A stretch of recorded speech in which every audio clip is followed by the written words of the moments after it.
Hey, this is Knox from Enforced, and you're listening to Metal Nation. And we are here, as he just said, with Knox from Enforced, Richmond, Virginia. Boy, you guys got so much great aggressive metal coming out of there. It's like there Yeah, must be something in the water or something. I don't know. But anyway, disease, and, brain-eating amoebas. and I, of course, am Rustin Rose of Metal Nation. I appreciate so much you taking some time to chat with us about the new album, Kill Grid, which is going to drop later this week on Friday. I got to tell you, I've been listening to it all morning, and I think I'm just going to have to send you the bill for my chiropractor because my neck is all fucked up now. So Yeah, I have a meeting with them later. From all the back work I need done too. My neck is crushed. well, and that's kind of exactly how I felt after going through the album and everything. Well, thank you, man. It's just a crusher. But I have to be honest, I was unfamiliar with Enforced. I know you guys put out your first album a couple of years ago, but I never really caught on to it at that point. So I'm sort of going back and checking all that stuff out now. But boy, the sophomore album Kill Grid just absolutely kills. And you guys have been sitting on this for a while, and the pandemic slowed everything down. I know you have to be chomping at the bit to get this in everyone's ears. Yeah, it's been a long time coming. I mean, we wrote it all prior to the pandemic, and then we recorded it right as quarantine started. So that made it take a little bit longer, but not by too much. It wasn't unmanageable or anything. And then and I think it was originally supposed to come out in the summer of last year, but everything started closing and tours started getting canceled and everything, or postponed indefinitely, which is just say canceled. And so the whole year opened up with nothing going on. So it got pushed. The launch date got pushed to March 12th. Right. And so we're like, okay, well, what are we going to do? But that just gave us an entire year to really focus on the album art, the inserts, the layout, the track listing, really getting mixing and mastering like perfect. And so we had plenty of time to really nail it. And I think we did. We did the best we Absolutely. could do. Well, and you mentioned the mixing and mastering. I mean, you guys had Arthur Risk, so Yeah. I don't know how you can go wrong there. So Yeah. I mean, but even we had critiques. Like, I think the final version you're hearing is like the third or fourth remastered. right. Because like the first one we had like 40 notes on. Just like, it's good, but like it could be way better. And so we just went back and forth, tweaking it until it just was perfect. We're just like, yeah, Yeah, but you knew when to it walk away. can't be any That's always better. the hard thing. If you've got the time to That's keep the hard playing part. with it, yeah, it's knowing when to say, okay, enough's enough, or I'm just going to start Yeah, ruining it. yeah. It could be overly done. But I Yeah, think at the same time, if we did go too far, Arthur would be like, no, that sounds like shit. He'd tell you. yeah, he's kind of a Um, master. So, mhm. and of course, this is your first album for Century Media and your debut album at the Walls. I mean, everybody sort of knows that's kind of an accumulation of your early demos, sort of in limited release, and it did really well. But I Yeah, mean, I've got to assume Kill Grid in some ways feels a little bit like your first real record, major label. You really got to spend time on it and had a better sense of direction. yeah. It's kind of like a two double-edged sword because I mean we've all been in tons of smaller hardcore bands and punk bands and metal bands, but At the Walls for me was the first LP I'd ever done. Right, I'd never achieved a full length LP, and so in my eyes that's the first one because that's the first right. one I've ever had. So I'd say personally I attribute that as the debut, but I know that doesn't make any sense because it's a collection. Well, I Um, mean, it still is. I mean, it's your first stuff. You've got it all together in one place, and you had at least on a yeah, couple of songs the full lineup that you have now. But yeah, because you've had the full lineup of all five of you together for a few years now, you're on a major label and everything, so there's a little bit more behind you. I guess that's sort of the reason. I know a lot of bands are kind of like, yeah, the first album was the demos. We don't really count that, but I hear exactly what you're saying I too. count There's a lot that. of Yeah, pride in it. I count it. Yeah, Oh, for sure. yeah, Um, and all those demos and EPs were all just cassette tapes. right, So, and we had to keep remaking those ourselves. We would make them ourselves. So after a while, we were like, I'm sick of making these. I wish someone would just put this out. And then just lo and behold, Andrew from War Records just reached out to us and like, hey, I'd love to do a full length record with both of the cassettes, and maybe add 2 or 3 more songs. And we're like, perfect. Exactly. And those two new songs, the 2 new songs had the full lineup as you guys are now. And you guys have had a couple of years, as we said, to sort of really get a chance to gel together. How did having that time with all 5 of you now impact the writing and the recording for Kill Grid? We've had time and tours to really get to know each other at like a very almost brotherly capacity at this point. Right. So when it came to writing and recording, it really came down to just like, okay, we can bust balls. And like, if it sucks, I can just flat out tell you that you suck to your face, and it's not going to hurt your feelings. And you know exactly what I mean, because you probably agree. And like me doing vocals, no different. It's just like they'd stop me midway through a take and just like, you sound like shit. Start it all over again. You're not making it there. Redo it. Yeah, you're not doing good enough. You're not doing good. Like, this is bad. We might have to kick you out. Kind of jokes and stuff. But no, you just get that gelling after a few years of practicing and being on the road and everything, and then coming down to writing and stuff. Everyone wants the same goal. Everyone has the same goal. So we all want the same thing, is to make the best songs possible that we can possibly make. So with that in mind, and we all have the same collective goal with all this, experience behind us, it seems natural. It just seems easier and more natural to just get it done. Right. And I think you guys have achieved that with Kill Grid. Again, I'm sort of newer to the band, so from my limited perspective, it sort of feels like Kill Grid is a more fully realized representation of who Enforced is. Am I off base? Absolutely. Yeah, I totally agree with you. It's much more of a cohesive piece, I guess. And even though a lot of the songs are written over a long period of time, and some were written pretty quickly, but it all seems to gel. I think we're all in even though, it was 2 years, we were all still in the same mindset for such a long period of time that we didn't really deviate from the overall sound of newer songs that we were writing. So they all just kind of fit into place perfectly. Yeah, I saw somewhere where Will had said that the album was just full of mid-tempo songs, and I was listening to it going, what the fuck is he talking about? This thing's like a relentless freight train. Yeah, we could be so much faster. So and when we play live, our drummer Alex, who, God bless him, he gets really excited. So he plays a lot faster. So when we actually do play live, they're a whole lot faster because he just can't stop just going faster. So when you hear it recorded, it's just like, yeah, these are all kind of slow in comparison to how we play them. Yeah, I didn't get that sense listening to it, but I know how that goes though too. You get up on stage, and I know drummers are sort of the backbone of that, but I think just naturally that energy of being on stage amps everything up, and everybody just picks up the pace. And and we will match his energy, because we're just as excited and just as amped. So play as fast as you want, man. We'll keep up. Yeah, and I know you're an old school Kiss fan, and I remember listening to those early Kiss albums. I'm like, these are cool and everything, but then you hear the live rendition, you're like, holy shit, this is what it's all about. Way better.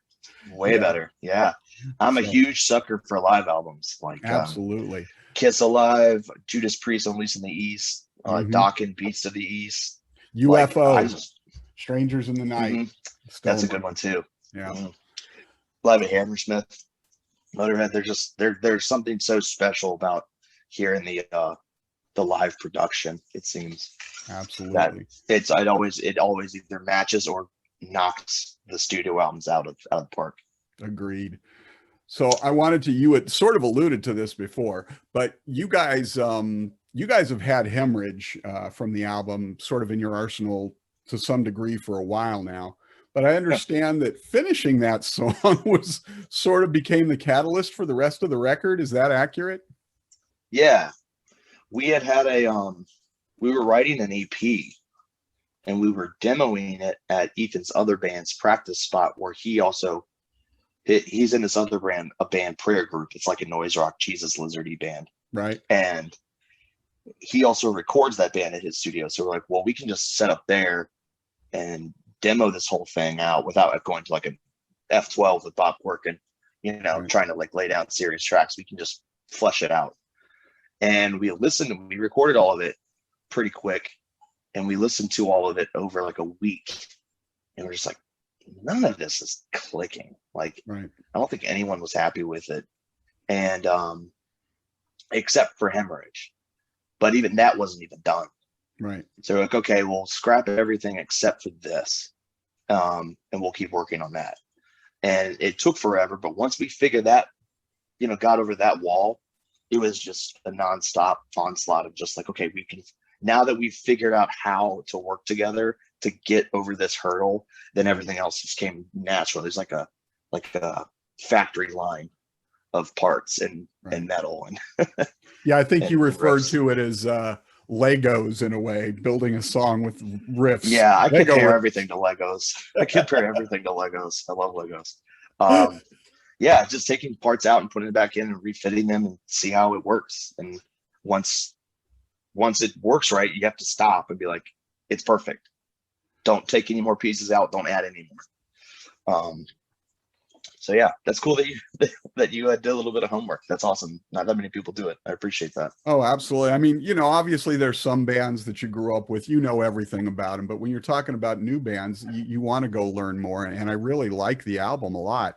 So That's really cool. I wanted to get a lot more into what you guys were doing. And I noticed you guys have some unusual influences, which is great to hear. Most people just talk about their heavy metal influences and whatnot. I saw your Brian Eno stuff and I'm like, yeah. And that's more real for most bands, but they never talk about it because it's like somehow they think they're going to get slammed for not being able to Slayer. I mean, probably. I mean, I guess you can slam me all you want, but at the end of the day, I'm still going to love Huey Lewis. Like, it's not, and I'm still going to love Randy Newman, and I'm still going to make him think of him as a lyrical genius. But absolutely, that's just the way it goes. I've got tons of influences all over the place, so I think that makes it. I think that comes out in the music and makes the music more interesting. Absolutely. I was talking to your label mates in Based yesterday, and oh, cool. We were talking about that. It's like, I know they're big Deep Purple, Rainbows influence, and they're obviously extreme death metal, but if you're really listening, you can hear the nuances of some of that. Yeah, you'll hear it. Yeah. So one of my favorite, well, actually, let me back up for a second, because I was saying Kill Grid is like just relentless and aggressive from top to bottom, but it's still very cohesive, and you've managed to do what so many bands don't seem to be able to do these days, and that you managed to keep the record interesting all the way through. Did you guys put a lot of thought into the sequencing and flow of the album when you were putting it together? Yes. The track listing was like, once everything was recorded, we're like, cool, whew, it's done. Now we got to put it together. It's like, oh no.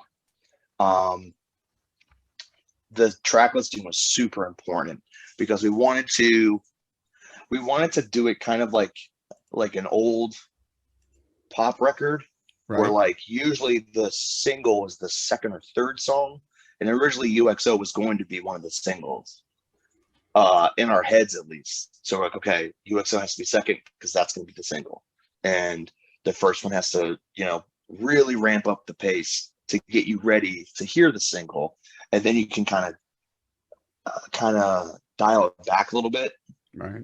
And we chose Beneath Me because it's short. It's right. It's the shortest by far. And then so that can be a little bit of a down breather, but not really because it's short and heavy as hell. Oh yeah. And then ramp it back up again with Malignance. So it's kind of like this roller coaster of energy. And then you get to Kill Grid, and you've got 7 minutes to kind of get your breath back only for it to be taken away again. Yeah. And then you flip the record and you've got like a nice mid-tempo stomper with Curtain Fire. And then we just repeated what we tried to do on side A again Right. with side But it B. never felt like you were sort of reusing the same Lego pieces in the same ways. And that's one of the things that Oh always no. fans run into. Yeah. It's like, here's the first 5 songs. Oh, this is great. Then the second 5 songs are just a variation of the first 5 songs. And you're like, well, I feel a little bit cheated there, you know, and yours No, doesn't no, do yeah. that. Like It and the first track listing was wildly different than what it yeah, is now. And we're all like, yeah, it's pretty good. But then after we listened to it a lot, we're like, this kind of drags in the middle for some reason. It just didn't flow correctly. Like Hemorrhage was first. right. With the drum intro, I just in my head I had it nailed. It's like that has to be first. But I'm glad that I'm wrong. The Doctrine has to be first. Like where else would it go? You know? Right. It's a perfect intro track. People don't generally think about how much that impacts an album, but it really does. And it was Well, I mean, of, nowadays, no, yeah. with streaming and stuff, you could just find Yeah. the song and listen to, and it's done. But we all listen to albums in their entireties, like The way it's meant to be. the way that it's meant to be listened to. So, like track listing with all our favorite album stuff is really important. So we took the time to actually, do the work. Yeah, and it's funny. One of my favorite tracks is sort of a perfect example of how the whole record, sort of works so well, and that's Blood Ribbons, because you guys give us these chunking riffs to set the tone, then we shift into this unhinged melee, and then just as suddenly there's this tempo shift again into this surprising punch of melody, but it all manages to flow together brilliantly. That's so odd that you say that.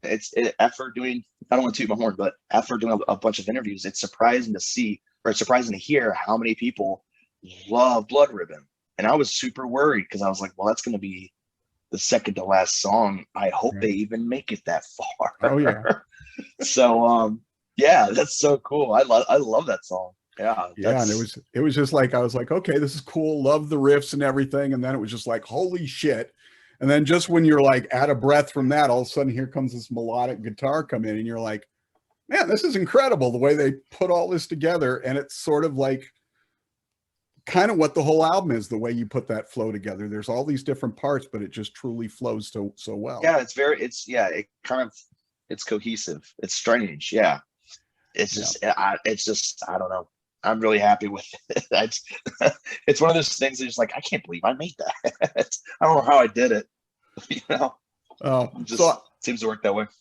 I mentioned that, I thought I was going to be chatting with Will instead of you. So I had kind of prepared a couple of questions for him based around the guitar stuff.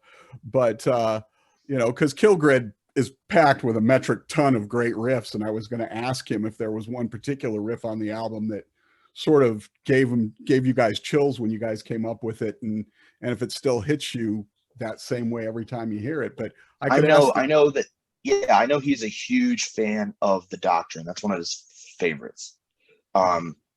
So I would have to say it's probably the way that the solos kind of, they kind of pair off back and forth. Not as much as they do in like Curtain Fire or something like that.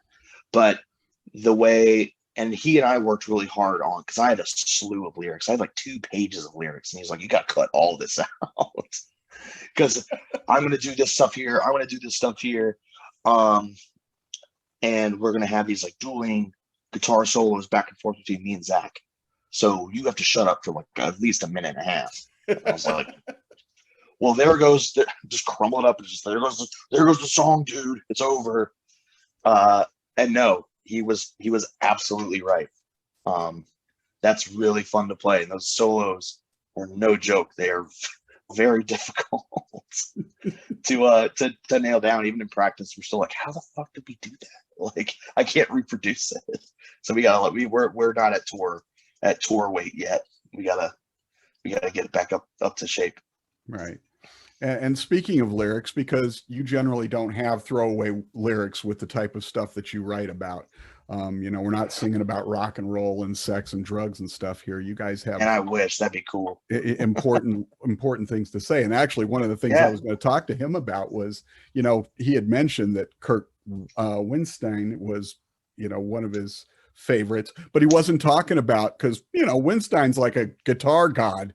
He's like the Iommi of America, if you will. But he was talking about his lyrics, you know. So Yeah. how tell me about the lyric process for you creating them, because there's so many obviously important topics going on, especially these last few years. Yeah. How you address that in cohesion to the type of music you make. Well, like I said earlier, like I wrote all the lyrics in like late 2019, and then like while we were on tour in January of 2020, and then a little bit in February, but at that time it was just me and Will going with a Sharpie, just scratching Right. shit out. But it took a lot of research, especially for a song like UXO, which all has to deal with like a historical subject. Right. So I didn't want to do that topic any disservice, and I didn't want to speak out of character and out of line. So I had to read up on every single question that I had and anything I wanted to address and give it its due diligence. Right. So that took about at least 2 weeks of just hardcore reading up on the bombing of Laos during Vietnam War, Right. which is like a very specific thing, but it takes a lot of time. And when it comes to the rest of the album, it just kind of, I mean, I read a lot of poetry. I read a lot of human mythology and anthropology to try and just get a general consensus of like the human condition that I think anyone across the globe could find somewhat relatable when it comes to fear, when it comes to ritual or a culture or society. I'm not really pointing the finger at anybody ever. Right. It's just, this is just the modern human condition, and man, is it terrifying. So I mean, it's just you really get into like kind of really dark places, and it's really hard to pull yourself out of that sometimes, Yeah. especially when you're done. You're just like, okay, well, I'm done, because you go in like a method actor almost.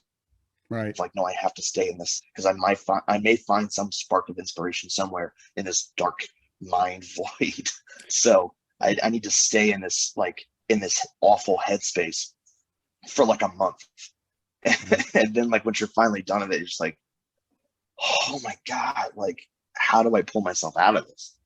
And you just have to distract yourself and find things you like to do, and then you're happy again, I guess, to some extent. But then you also know more now. So you kind of can't. Well, and it also makes me wonder too, because obviously the type of music that you're creating, your vocal style, while not as guttural as like some of the extreme metal stuff, there's still a lot of that harshness to it, which can Right. impact enunciation and whatnot.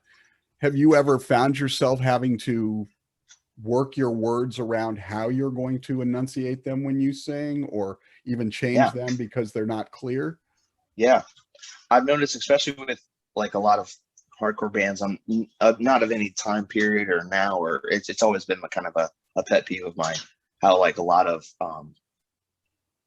vocalists kind of get away with just going like it just sounds like barking, and like those lyrics could be anything. And when you read the lyric sheet, you're just like, I didn't hear you say that kind of thing. And that's in metal, that's in punk, that's in everything. You're right. So it's just like, why can't you just say it? So and I'm like suspect of that too. Right. So I was like, for Kilgrid, I was like, I really want to try my absolute best to have a basic controlled tone throughout the record, which I don't know if I achieved or not, but it definitely is lower and stronger. But you can also really hear me saying P's, T's, S's, B's. Right. Like you can feel and hear the enunciation. that I find adds a lot to it. In Right. what capacity, I'm not totally sure, but I think it adds a lot to it. I'll put it this way: I showed it to my mom, and she's like, "Oh no, more of that screamy stuff. I'm not gonna know what you're saying." But she listened to it. She's like, I heard what you said. I just don't know why you said it," which is like a whole other conversation. But I was like, well, at least my mother heard it.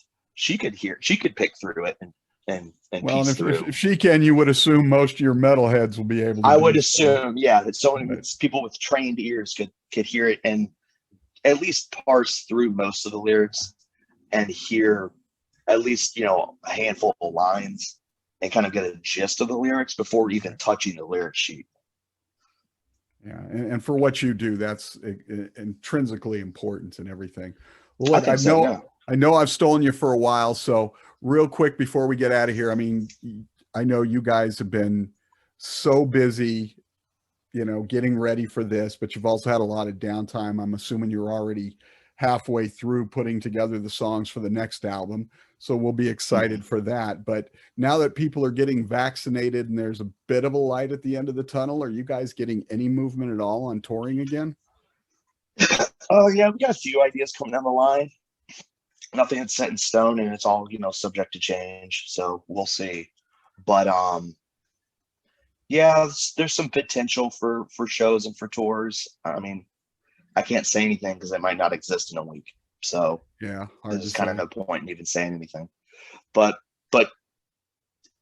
in general, yes, absolutely. Yeah, we've got some plans coming. Excellent. Knox, thank you so much for taking some time to talk about the new album. Kill Grid comes out this Friday, the 12th. Everybody, please go out, buy it, support the band. They need it now more than ever. It's been an ugly as shit year, and we need a little bit of that heavy metal light in our lives. I'll let you get out of here and be safe on the road once you guys can get back out there.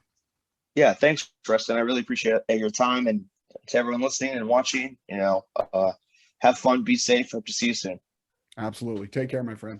All right. Peace. All right.